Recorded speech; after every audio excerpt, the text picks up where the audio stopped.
Chapter 1. Mr. Sherlock Holmes. My name is Dr. Watson. I am writing this story about my friend, Mr. Sherlock Holmes, the famous detective. Sherlock Holmes lives at 221B Baker Street, in the middle of London. My story begins in Baker Street one morning in 1889, when a man knocked on the door. I heard the man say, "Mr. Holmes, my name is Dr. Mortimer. I need your help." "Come in," said Holmes. "How can I help you?" "I have a strange story to tell you, Mr. Holmes," said Dr. Mortimer. "My story is very strange. Perhaps you will not believe me." Chapter 2. The Curse of the Baskervilles. Dr. Mortimer sat down. Sherlock Holmes and I listened to his story. "I am a doctor, and I work in the country," said Dr. Mortimer. "I live and work on Dartmoor, and as you know, Dartmoor is a large, wild place. There is only one big house on Dartmoor, Baskerville Hall. The owner of the house was Sir Charles Baskerville. I was his friend, as well as his doctor." "I read of his death in the Times newspaper," said Holmes. "That was 3 months ago," said Dr. Mortimer. "The newspaper reported his death, but it did not report all the facts." "Was there something strange about his death?" asked Sherlock Holmes. "I am not certain," said Dr. Mortimer. "There was a story about a curse on the Baskerville family. Sir Charles believed this old story." "A curse?" I asked. "What do you mean?" "Here is the story," said Dr. Mortimer. He took a large piece of paper out of his pocket. "Please, read this. It is the story of the curse of the Baskervilles." Holmes took the paper and read it.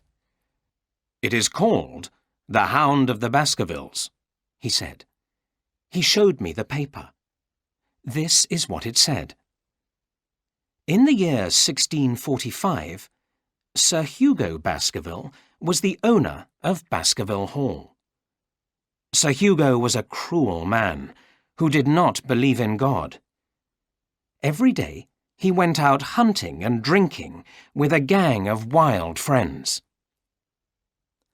A farmer on Dartmoor had a beautiful daughter. Sir Hugo wanted to marry the girl, but she was afraid of him. The girl's father told Sir Hugo to stay away from his farm. Sir Hugo was very angry. One day, when the farmer was working in his fields, Sir Hugo rode to the farm with his friends. They caught the girl and took her to Baskerville Hall. The poor girl was terrified. Sir Hugo locked her in a bedroom. Then he started drinking with his gang. When he was drunk, he became more wild and cruel. He shouted at his men and hit them. The frightened girl waited until it was dark. Then she opened a window and escaped from Baskerville Hall. Her father's farm was about 4 miles away. It was night, but she was able to follow the path in the moonlight. She started to run across the dark moor. Sir Hugo went to the girl's room. It was empty, and Sir Hugo was terribly angry. He ran to his men and jumped onto the table where they were drinking. He kicked the plates and glasses off the table. "Fetch the horses!" he shouted. "Get the girl!" They all ran outside and jumped onto their horses. Sir Hugo kept a pack of wild dogs for hunting. "Let the dogs find her," he shouted. "The devil can take me if I do not catch her." The dogs ran out across the dark moor. Sir Hugo and his men rode after them. The dogs barked, and Sir Hugo shouted. Then they heard another noise. It was louder than the noise of barking and shouting. The dogs stopped and listened. They were afraid.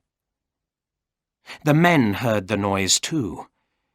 It was a loud and deep howling sound, the sound of a huge dog howling at the moon. The men stopped their horses, but Sir Hugo rode on. He wanted to catch the girl. Sir Hugo did not catch the girl. Suddenly his horse stopped and threw him to the ground. The horse ran away in terror. In the moonlight, the men saw a strange black animal. It looked like a dog with huge, fiery eyes, but it was as big as a horse. All the men became very frightened. The huge black dog jumped on Sir Hugo Baskerville and killed him. The other men ran away into the night, and Sir Hugo was never seen again. Since that time, many of the sons of the Baskerville family have died while they were young. Many of them have died strangely. This is the curse of the Baskervilles. The black dog, the Hound of the Baskervilles, still walks on the moor at night.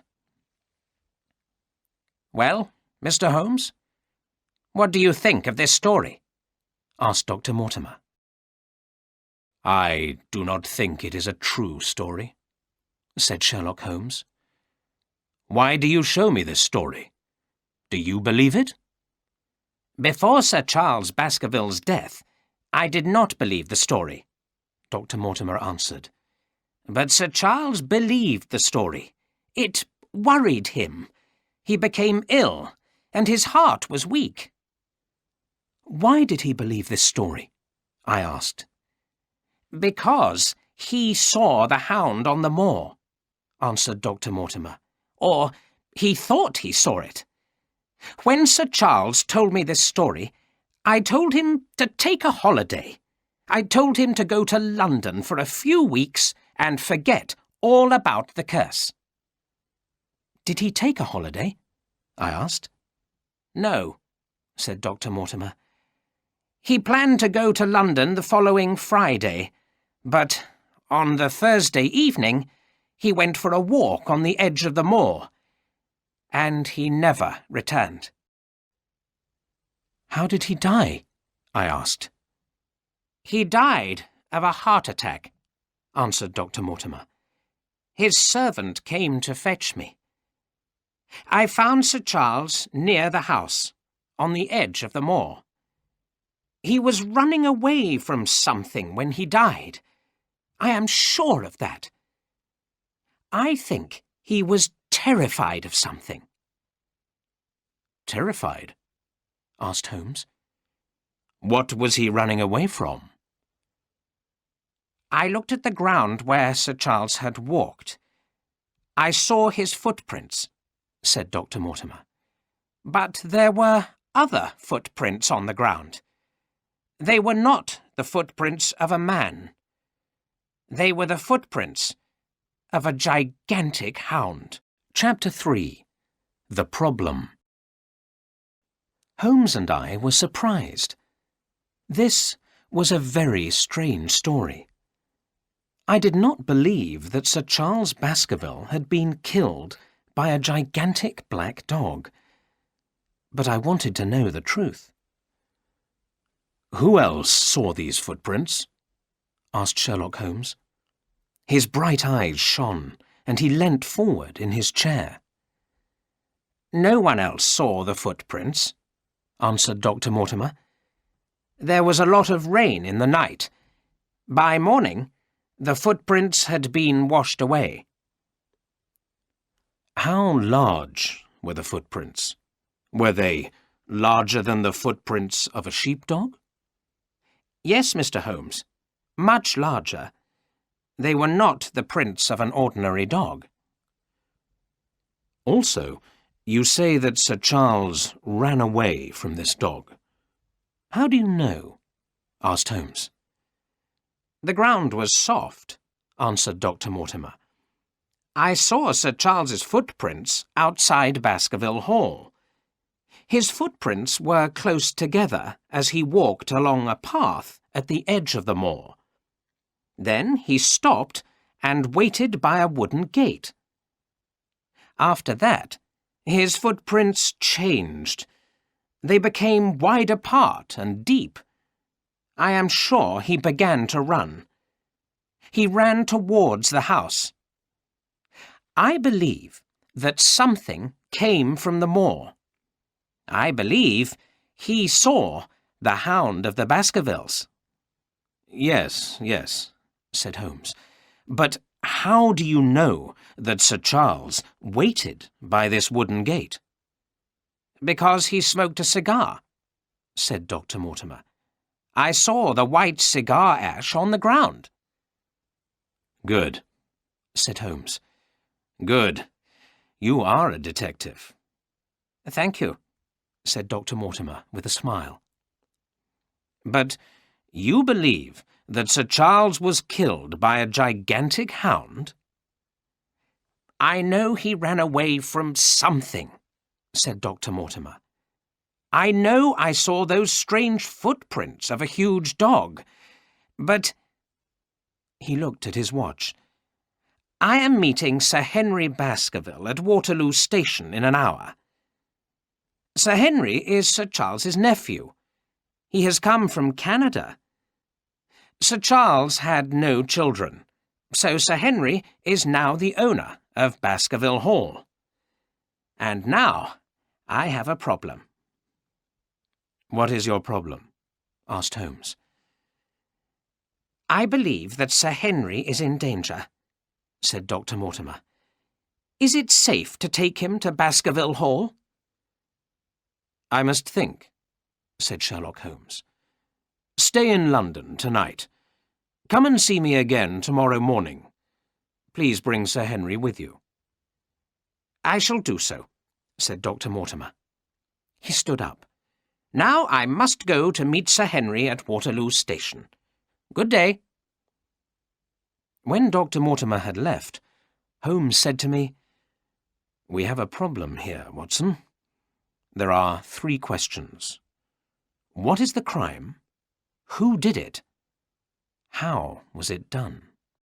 Chapter 4. Sir Henry Baskerville. The next morning, Dr. Mortimer brought Sir Henry Baskerville to Baker Street. Sir Henry was about 30 years old. He was not tall, but he was broad and strong. He looked like a boxer.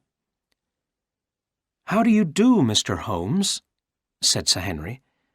"I arrived in London yesterday, and 2 strange things have happened already."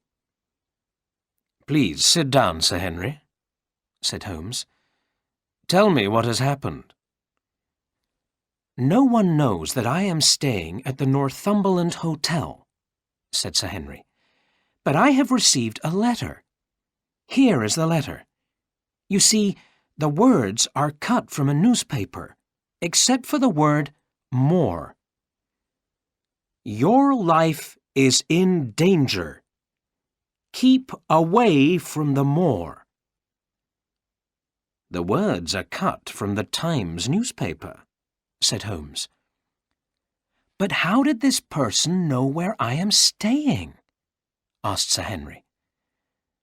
"I do not know," said Holmes. "But you said that 2 strange things have happened. What is the other strange thing?" "I have lost a boot," said Sir Henry.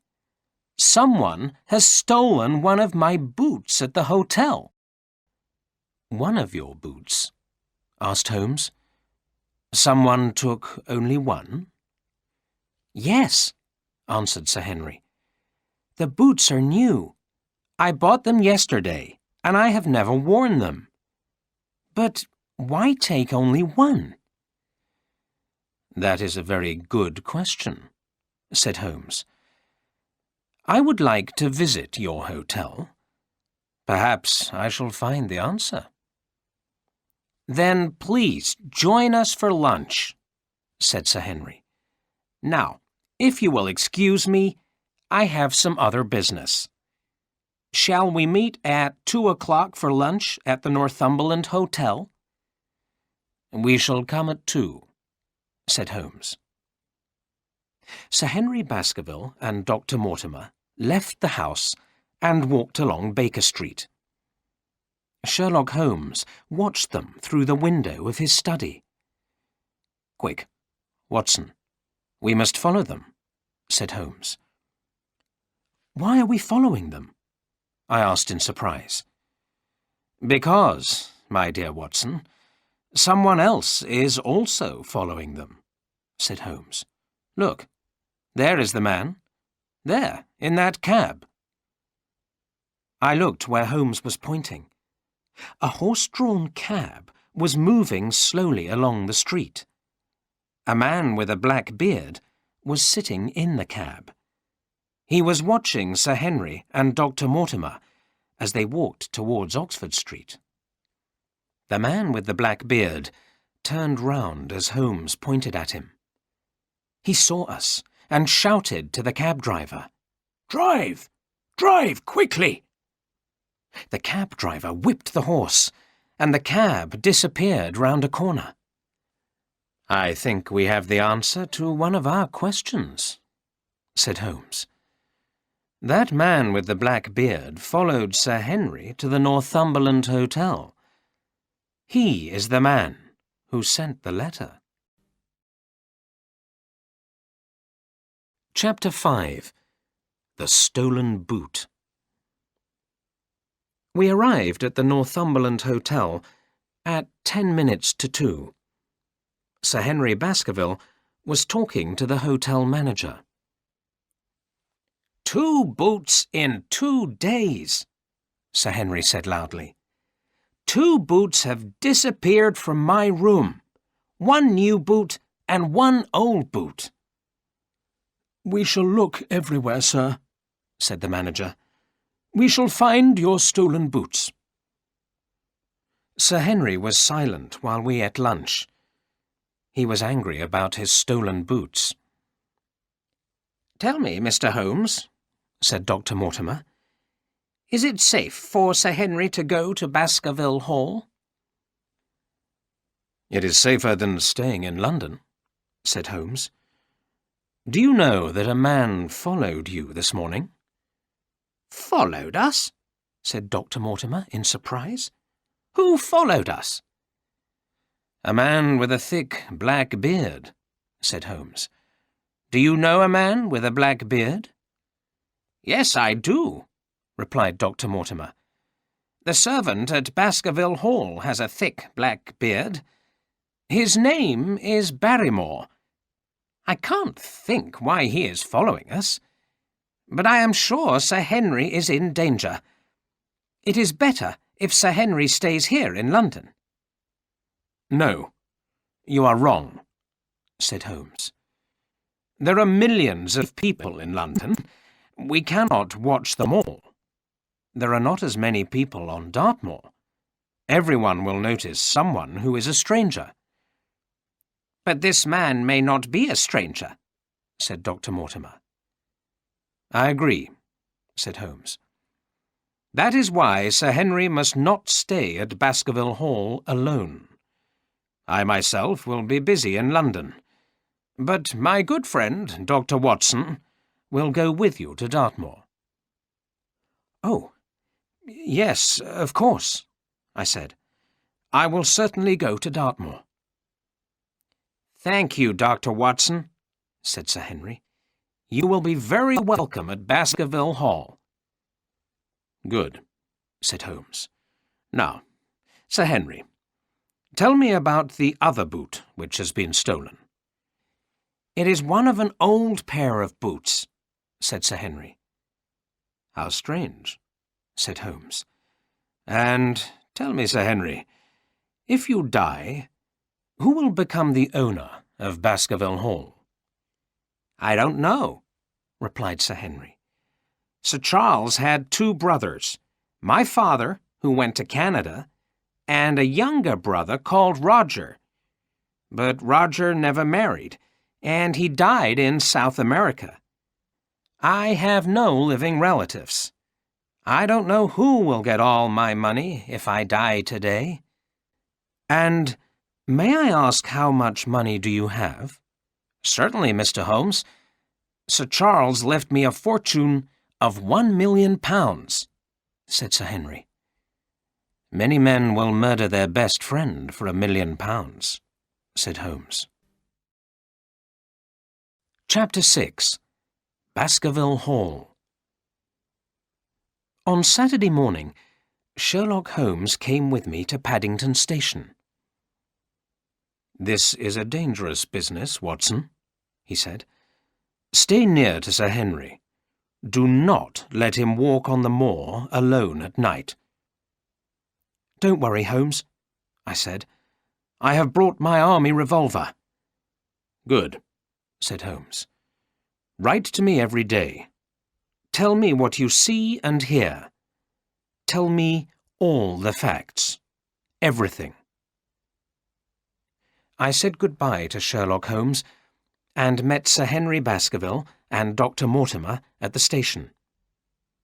The train journey to Devon took 3 hours.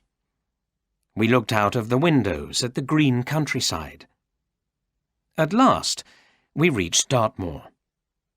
Then the countryside changed from green to grey, and we saw broken hills of black rock. We got off the train at the small station in Grimpen village. A driver was waiting with a carriage and horses to take us to Baskerville Hall. As we rode along the narrow country road, I saw a soldier on a horse. The soldier was carrying a gun and was watching the road. I spoke to the driver. "Why is that soldier guarding the road? Is there some trouble?" "Yes, sir," the driver replied. "A prisoner has escaped from Dartmoor prison. He's a very dangerous man. His name is Selden. He is a dangerous murderer." I looked across the empty moor. A cold wind blew and made me shiver. Holmes believed that someone wanted to murder Sir Henry Baskerville. Now, another murderer was out on the moor. I felt that this lonely place was very dangerous. I wanted to go back to London. There were thick trees all round Baskerville Hall. It looked like a castle. It stood alone on the empty moor. We stopped outside Baskerville Hall. "I must leave you here," said Dr. Mortimer. "I have a lot of work to do, and my wife is waiting for me at home." "I hope you will come to dinner very soon," said Sir Henry.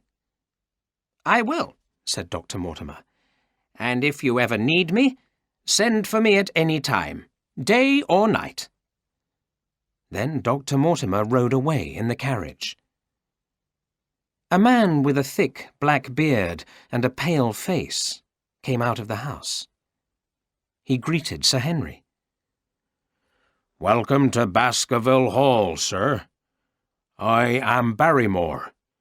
I have been a servant here for many years. My wife and I have prepared the house for you. Shall I show you around the house?" "Yes, please, Barrymore," said Sir Henry. "This is Dr. Watson. He will be my guest for a few days." "Very good, sir," said Barrymore. He took our cases into the house. I looked carefully at Barrymore. Was he the man with a black beard who had followed Sir Henry in London? I was not sure. Mr. and Mrs. Barrymore had looked after the house well. Everything was in order, but the house was a cold and lonely place. There was trouble here. That night, I wrote a letter to Sherlock Holmes. I told him all that I had seen and heard. While I was writing, I heard a sound. A woman crying. The only woman in the house was Mrs. Barrymore. I wondered why she was so unhappy. Chapter 7. The Stapletons of Merrypit House. At breakfast next morning, I asked Sir Henry, "Did you hear a woman crying in the night?" "I heard a sound like crying," said Sir Henry, "but I thought it was the wind on the moor." Sir Henry had many papers to read. I left him sitting at his desk and went for a walk on the moor. I walked for 2 or 3 miles across the empty moor. Then, behind me, I heard a voice call, "Dr. Watson?" I looked round. I thought it was Dr. Mortimer, but I saw a stranger walking towards me. "My name is Stapleton," said the man. "How do you do, Dr. Watson? I saw Dr. Mortimer this morning, and he told me your name. I have heard about you. You are the friend of the famous detective, Sherlock Holmes, aren't you?" "Yes, Mr. Stapleton, I am," I said. "And is Mr. Holmes staying at Baskerville Hall too?" asked Stapleton. "Is he interested in Dartmoor?" "Mr. Holmes is in London," I said. "He is a busy man." "Of course," said Stapleton. "Please, come and see my house. It's very near here. I live with my sister." Stapleton led me along a narrow path across a wide, flat part of the moor. The land around us was a strange green colour. We walked towards a hill of grey rock. "Be very careful, Dr. Watson," said Stapleton. "Stay on the path. We are in the Great Grimpen Mire. There is a sea of soft mud underneath the grass. If you fall in, you will never get out again." "Thank you for telling me," I said. "But why do you live here? It is a dangerous and lonely place." "I am a naturalist. I study nature," said Stapleton.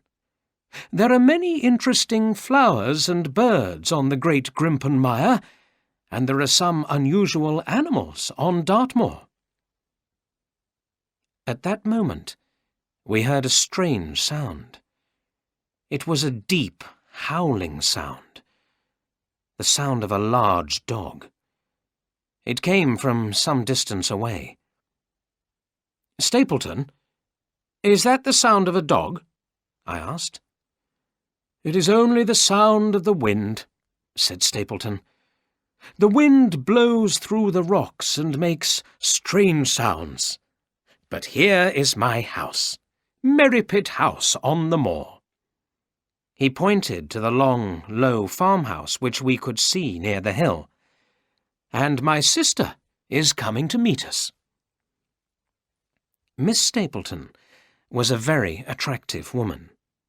She was slim and tall, with beautiful dark eyes. I thought she looked very different from her brother.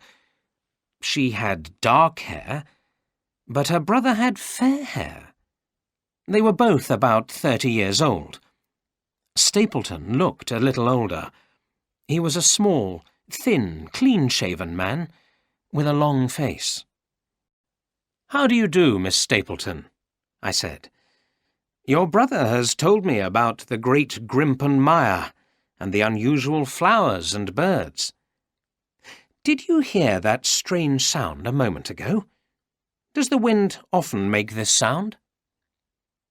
"I heard nothing," Miss Stapleton said quickly.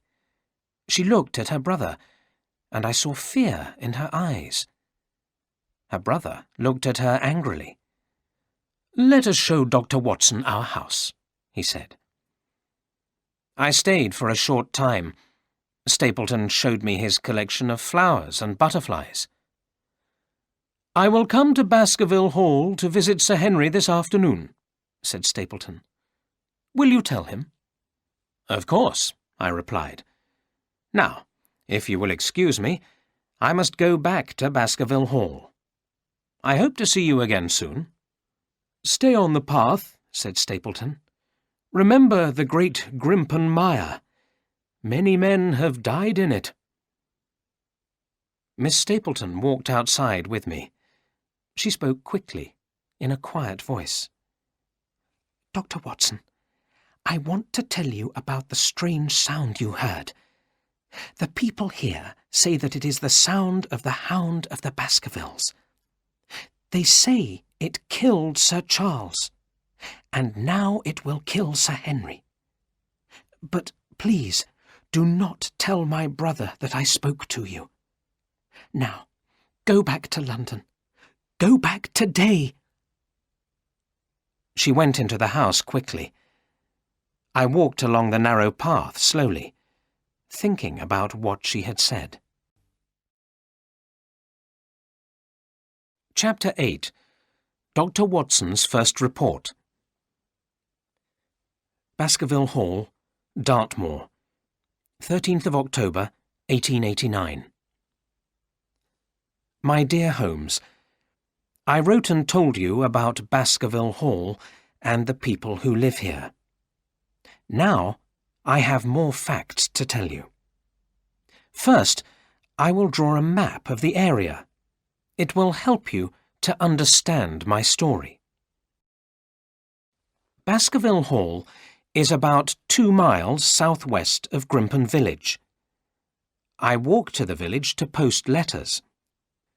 There are trees all round the hall, and a long avenue leads to a small summer house in the garden. Sir Charles Baskerville died near the summer house. I have marked the gate on the map. It is where Sir Charles stood and smoked a cigar. The gate opens onto the moor. I have told you about the neighbours. Dr. Mortimer lives nearby, about halfway between the villages of Grimpen and Coombe Tracy. I have met the Stapletons. Their house is about 3 miles from the hall. It is on the other side of High Tor. There is one man I have not met, but Dr. Mortimer has told me about him. His name is Mr. Frankland, and he lives at Level4 Hall. He has a large telescope and is interested in astronomy. He uses his telescope to look at the stars. In the past few days, he has not looked at the stars. He has looked at the moor. He is watching the moor because the police have not caught the murderer, Selden. Mr. Frankland watches the moor, looking for strangers. But I do not think that Selden is hiding on the moor. There is no food, and the weather is now very cold. Sir Henry is worried about the Stapletons. He thinks that the murderer may break into their house. He has visited Miss Stapleton several times, and they have become good friends. But Mr. Stapleton is a strange man. He does not like Sir Henry visiting his sister. Now, here is some news about Barrymore, the servant at Baskerville Hall. He looks like the man we saw in the carriage in London. You remember, the man who followed Sir Henry and Dr. Mortimer to Baker Street. I told Sir Henry what I thought, and he called Barrymore and asked him, "Have you been to London recently?" Barrymore says he has never been to London in his life. Also, Sir Henry's question made him angry. He said he wanted to leave Baskerville Hall. Sir Henry said he was sorry. He gave Barrymore some clothes, and Barrymore was pleased. Barrymore and his wife thanked Sir Henry very much for the clothes. Then, last night, I saw something very strange. In the middle of the night, I heard footsteps, and I looked out of my bedroom door. I saw Barrymore with a candle. I saw him walk to the end of the corridor. He stopped at the large window which looks out over the moor. He held the candle to the window and moved it backwards and forwards. I went to the window of my own room and looked out across the moor. I saw a light moving backwards and forwards. It was somewhere near High Tor, and it was clearly a signal. But a signal for what? Chapter 9. The Light on the Moor. Baskerville Hall, Dartmoor, the 15th of October, 1889. My dear Holmes, I am now able to answer the question at the end of my last letter. I know why Barrymore signalled with a candle. First, let me tell you about Sir Henry and Miss Stapleton. I told you that they are very friendly. I have found out that Sir Henry is in love with her. The truth is, he wants to marry her. Yesterday morning, he said to me, "I am going to see Miss Stapleton. I want to go alone." "But Mr. Holmes told me to stay with you," I said. "You must not go across the moor on your own." "I shall go alone," said Sir Henry, and he went out. I did not know what to do. I waited for 10 minutes. Then I decided to follow him. I did not see everything, but this is what happened. Sir Henry met Miss Stapleton on the moor. He asked her to marry him. He told me this afterwards. They walked towards Merrypit House to see Mr. Stapleton. They met him outside the house. Sir Henry told Stapleton the news. I reached High Tor before Sir Henry met Stapleton, so I saw what happened next. I saw Sir Henry talking to Stapleton. Suddenly, Stapleton became wild and angry. He shouted at Sir Henry. Then he took his sister's hand and pulled her towards Merrypit House. Sir Henry turned away and walked back towards the hall.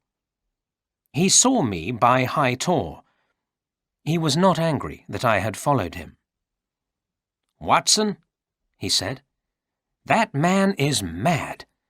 I told him that I want to marry his sister. He shouted at me. He told me never to see her again. I think he is mad." I said nothing, and we walked back to the hall. That afternoon, Stapleton came to the hall.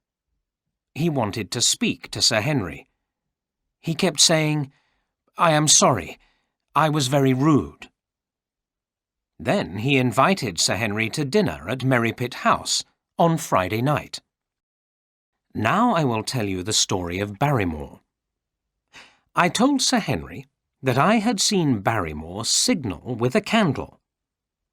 Sir Henry said, "We will wait for him tonight. If he signals again, we will catch him." Sir Henry and I did not go to bed. We sat waiting in Sir Henry's study until 2 o'clock in the morning. Then we heard footsteps outside the study. We listened. The footsteps went upstairs. Sir Henry and I waited for 2 more minutes. Then we opened the door quietly and went upstairs. We saw Barrymore by the large window at the end of the corridor. He had a candle in his hand, and he was waving the candle in front of the window. "What are you doing, Barrymore?" Sir Henry shouted. Barrymore almost dropped the candle. He looked frightened. "Nothing, Sir Henry," he said.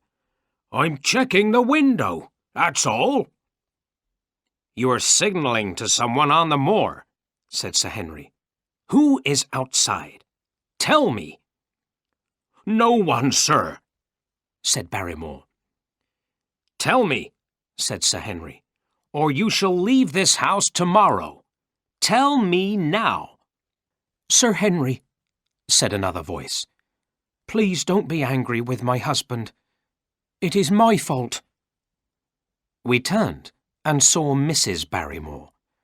She was standing at the top of the stairs, holding her hands tightly together. "My brother is outside, sir," she said. "My brother is Selden, the man who escaped from prison." "Selden? The murderer?" I said. "And why do you signal to him at night?" "My husband takes him food and clothes," said Mrs. Barrymore. "We signal to tell him my husband is coming." "I understand," said Sir Henry. "He is your brother. You must try to help him. Go to your room. We will talk about this in the morning." The Barrymores left the room. Sir Henry turned and spoke to me. "I am sorry for them, but Selden is a murderer. I must try to catch him."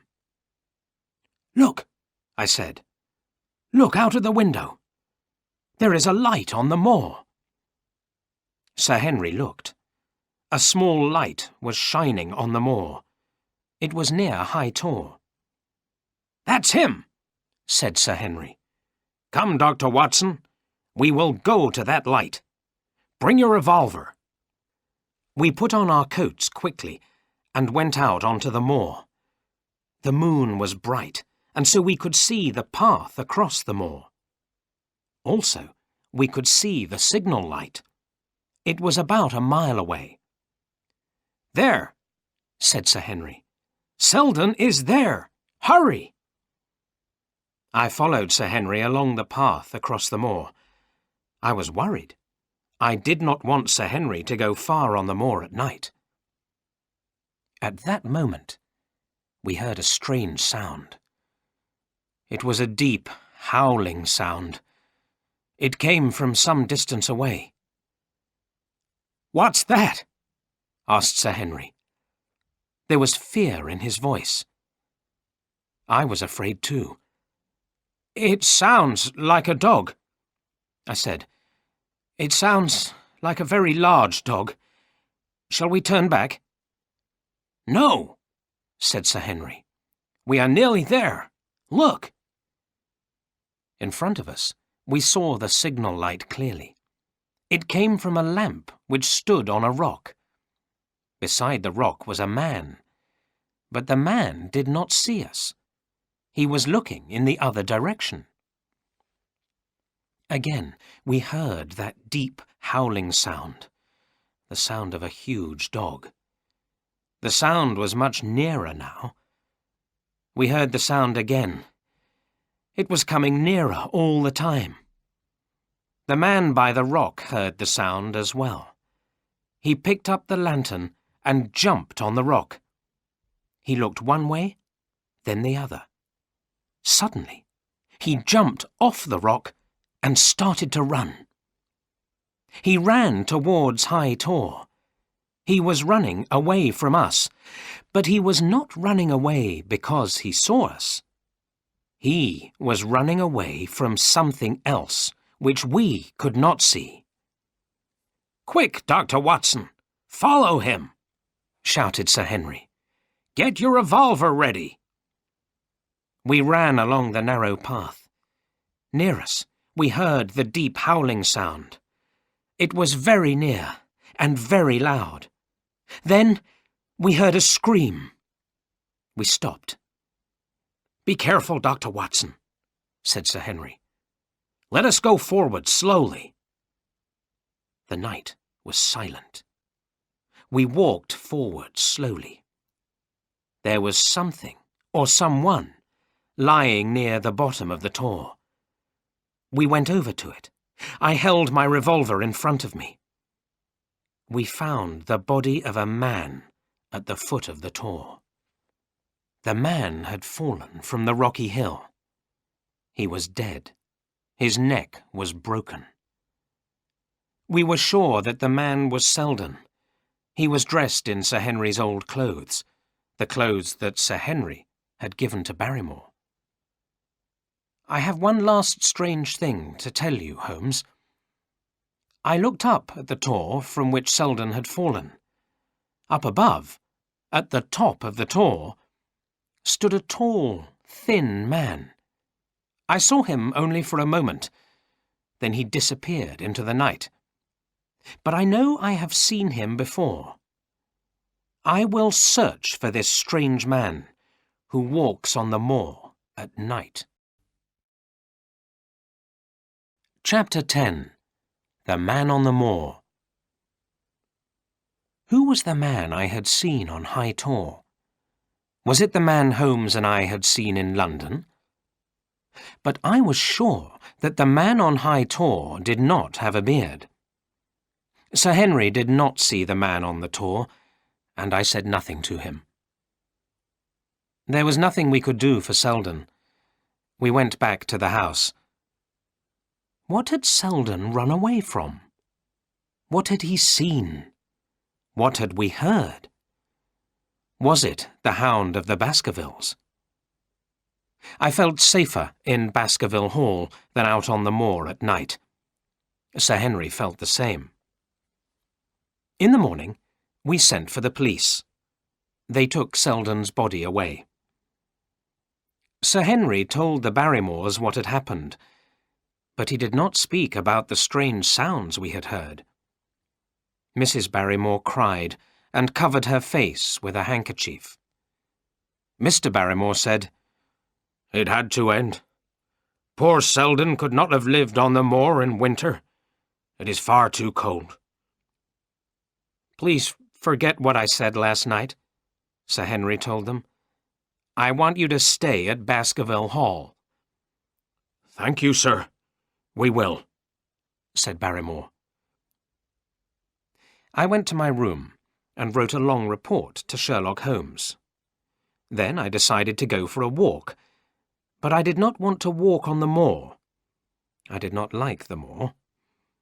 Usually, I posted my letters to Holmes in Grimpen village, but today I decided to walk to Coombe Tracey, the village to the south. It took me an hour to walk there along the road. On the way, I saw Stapleton. "I heard you caught the escaped murderer," said Stapleton. "I will look forward to hearing the story from Sir Henry at dinner tomorrow." "Sir Henry is looking forward to dining with you and your sister tomorrow," I replied. "And so is my sister," Stapleton said coldly. "I look forward to seeing Sir Henry tomorrow at 8 o'clock. "I will tell him," I said. "Good day." I walked on to Coombe Tracey and posted my letter. I saw a large house outside the village and asked who lived there. "That is Mr. Franklin's house," the village shopkeeper told me. Dr. Mortimer had told me about Mr. Franklin and about Mr. Franklin's interest in the stars. I decided to visit the gentleman and ask to see his telescope. Mr. Franklin was standing by his garden gate. He was a red-faced, elderly man with white hair. "Good day," I said. "My name is Watson." "Dr. Watson?" asked Mr. Frankland. "Yes," I replied. "I heard that you caught Selden last night on the moor," said Mr. Frankland. "I nearly caught him myself." "How did you do that?" I asked in surprise. "With my telescope. Come and see." Mr. Franklin showed me into his house. I was very interested in his telescope. It was very large and powerful. "I saw a man on the moor a number of times," said Mr. Franklin. "Why did you not tell the police?" I asked. "I was not sure that it was the murderer," he replied. "I began to think that perhaps there were two men on the moor. But why would anyone want to live out on the moor? There is no food, and the weather is cold. Then, yesterday, I saw something." "What did you see?" I asked. "I saw someone taking food out on the moor," answered Mr. Franklin. "At night?" I asked. I thought of Barrymore and his signal light. Perhaps Mr. Franklin had seen Barrymore taking food and clothing out to Selden. "No," said Mr. Franklin. "I saw a boy taking food during the day, and letters." "Letters?" I asked. "Are you sure?" "Very sure," said Mr. Franklin, "because I know the boy. I asked the postman and learnt that the boy collects letters every day." "And where does he take them?" I asked. "Look through the telescope," said Mr. Franklin. "Look at that old farmhouse to the right of High Tor. That is High Tor Farm. Someone lives there, but I do not know who. He is a stranger." I looked through the telescope at High Tor. On the left of the tor, I saw the roof of Merrypit House, where the Stapletons lived. On the right, I saw an old farmhouse. The roof was broken, and so was one wall, but I saw smoke coming from the chimney. "Thank you, Mr. Franklin," I said. "Whoever lives there is not Selden. Selden is dead." I said goodbye to Mr. Franklin. Then I decided to walk across the moor and look at Old High Tor Farm. It was a mile or two away, and I reached it late in the afternoon. The sun was low in the sky, and the air was cold. I walked up to the farmhouse slowly.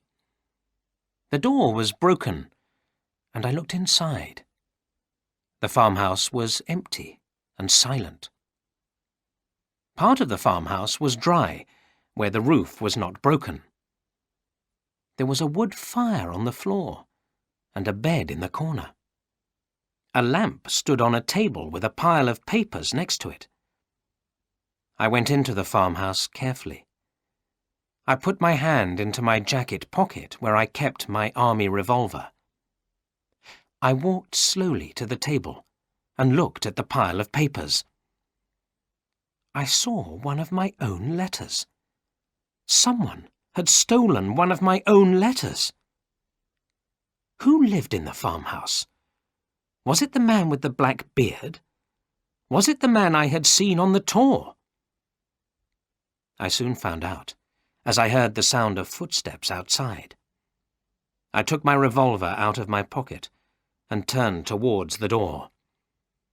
A tall, thin man stood in the doorway, with his back to the setting sun. I could not see his face. "It is a lovely evening, isn't it, Watson?" the man said. The man was Sherlock Holmes. Chapter 11. High Tor Farm. "Holmes," I said in surprise. "What are you doing here?" "I am watching," said Holmes. "I am waiting for the murderer to show himself." "The murderer? Do you mean Selden? Selden is dead." "I know. I was on the tor last night and saw what happened," Holmes said. "Someone wanted to kill Sir Henry Baskerville, not Selden." "But how long have you been here?" I asked. "And why are you here in secret?" "I came here on the same day as you," answered Sherlock Holmes. I came in secret because the murderer is clever. He will not show himself if he knows I am here." "And what about my letters?" I asked. "Have you read them?" "Yes, I have," Holmes replied. "They were sent to me from London. But I have not read your report of last night. Come, tell me about it as we walk to Baskerville Hall." He left the farmhouse, and I walked quickly after him. The sun had gone down, and it was getting dark. A thick, white mist was rising from the moor. "You are a good detective," said Holmes. "Tell me, how did you find me? How did you know I was at Hightor Farm?" "I did not know it was you," I answered. "Mr. Frankland saw you through his telescope, and he saw the boy who brought you food and letters. He thought you were Selden, the murderer. Also, I saw you last night on the Tor." "I see," said Holmes. "If you saw me, I think the murderer of Sir Charles Baskerville saw me too. He will want to kill me as well as Sir Henry." "So," I said, "you think that Sir Charles was murdered?"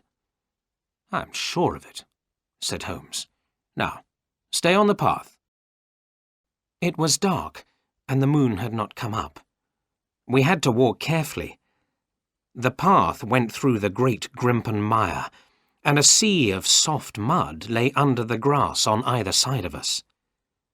Behind us, we heard that strange sound, the deep, howling sound I had heard on the moor last night.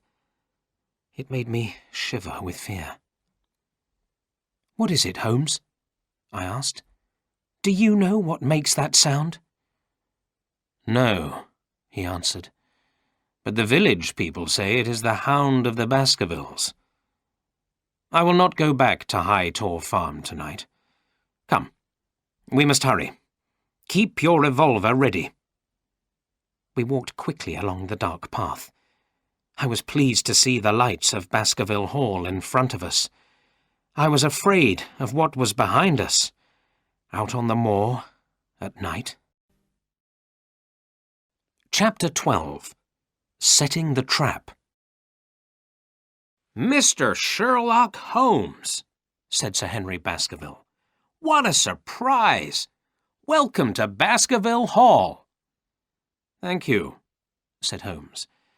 "But you did not obey my orders. Last night you went out on the moor. You were nearly murdered." "But I did not go alone," said Sir Henry. "Dr. Watson was with me. He has a revolver to protect me." "And I shall protect you too," said Holmes. "Next time you go out on the moor at night, both Dr. Watson and I will go with you." "The next time," Sir Henry began. "The next time will be tomorrow night," said Holmes. "Dr. Watson tells me that you are going to dinner at Merripit House on the moor. I believe the Stapletons have invited you." "Yes," Sir Henry said.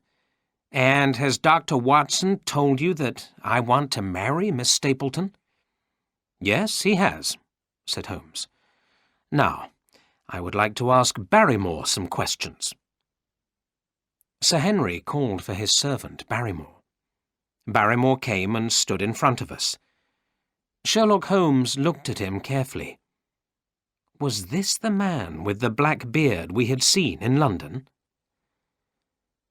"Tell me about Sir Charles Baskerville," Holmes said to Barrymore. "Did he often go for a walk at night?" "No, sir," said Barrymore.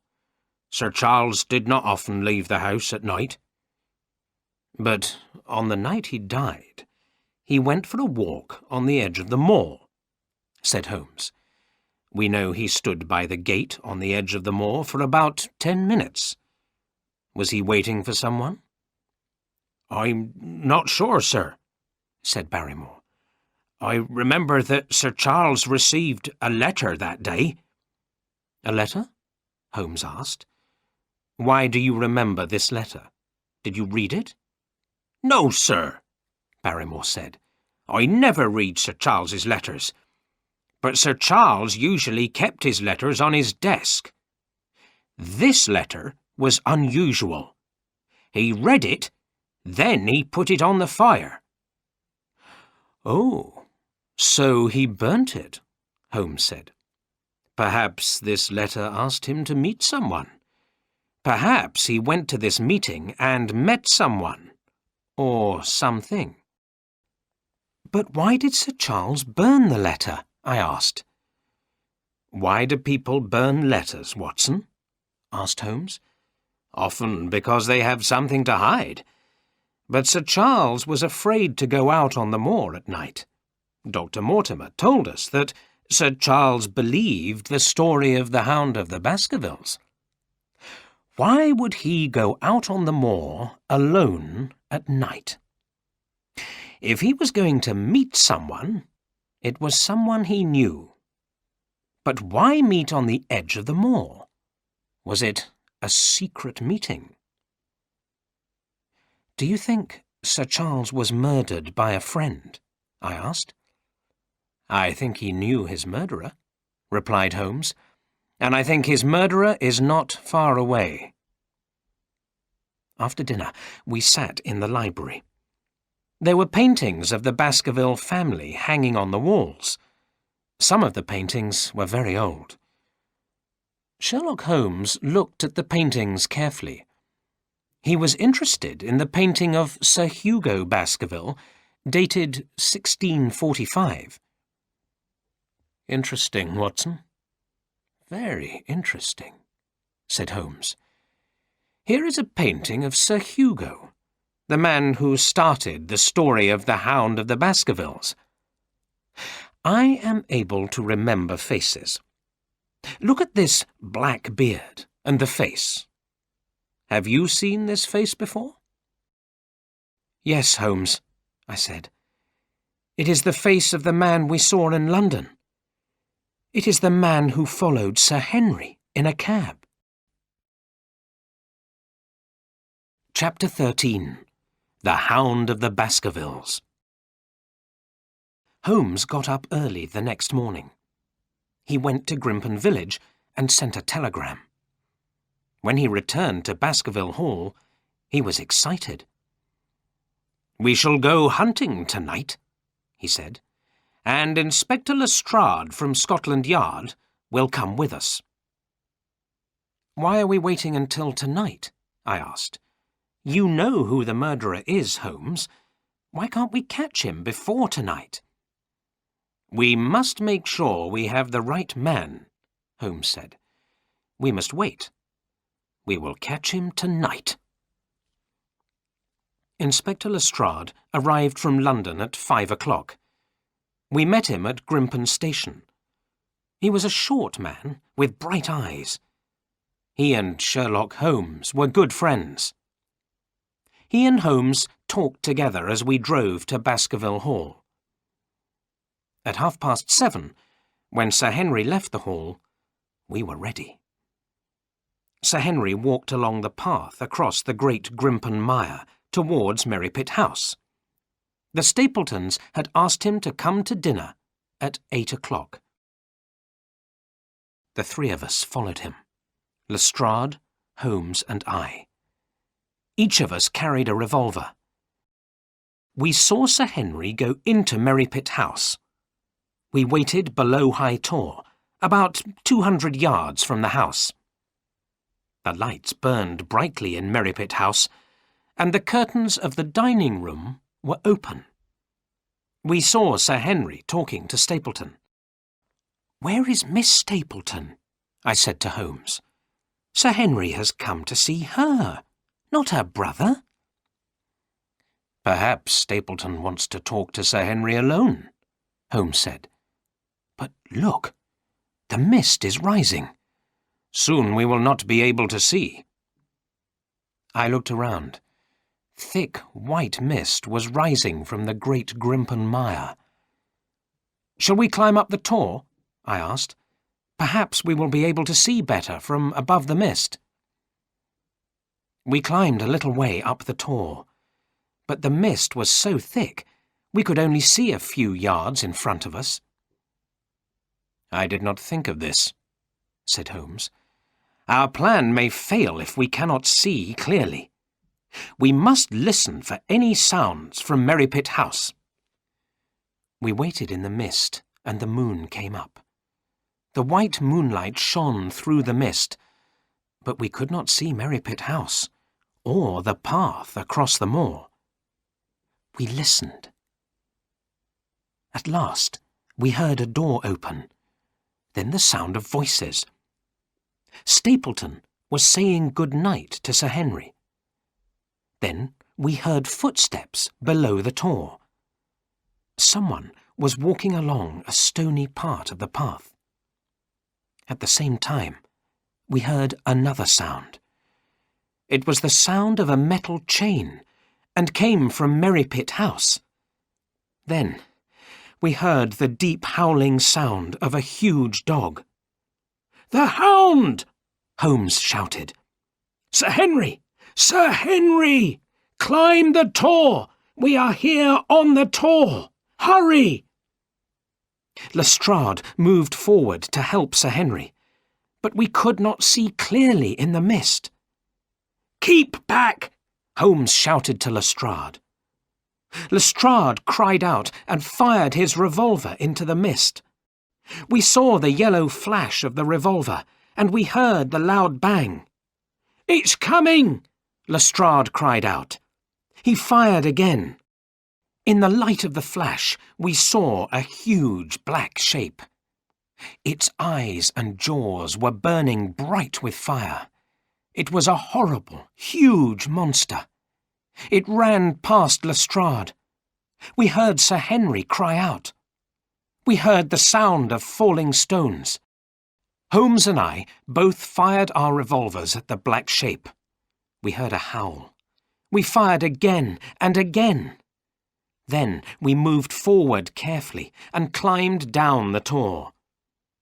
Sir Henry was at the bottom of the tor. He had fallen, but he was not hurt. He now stood up carefully. "What was it, Mr. Holmes?" he asked. "What was that thing in the mist?" Holmes walked along the path, reloading his revolver with bullets. "We are safe," he called back. "The dog is dead." I went to look. There on the path lay the largest black dog I have ever seen. Fire burned around the dog's eyes and mouth. Blood was pouring from its head. "Could it have killed Sir Henry?" I asked. "It would have frightened him," said Holmes. "The path across the great Grimpen Mire is narrow. If he had run in the dark, Sir Henry would have fallen into the mire and died." "But where did it come from?" I asked. "And why is its head burning with fire?" "I believe it was kept in Merripit House," said Holmes. "The fire is easy to explain." He touched the dog's head with his fingers. "It is a special paint," he said. "Come, let us find the murderer." We walked back to Merripit House. The door was open. Sir Henry went into the house. "Miss Stapleton!" he shouted. "Where is she? She did not join us for dinner." A sound came from one of the rooms. Sir Henry pushed the door open.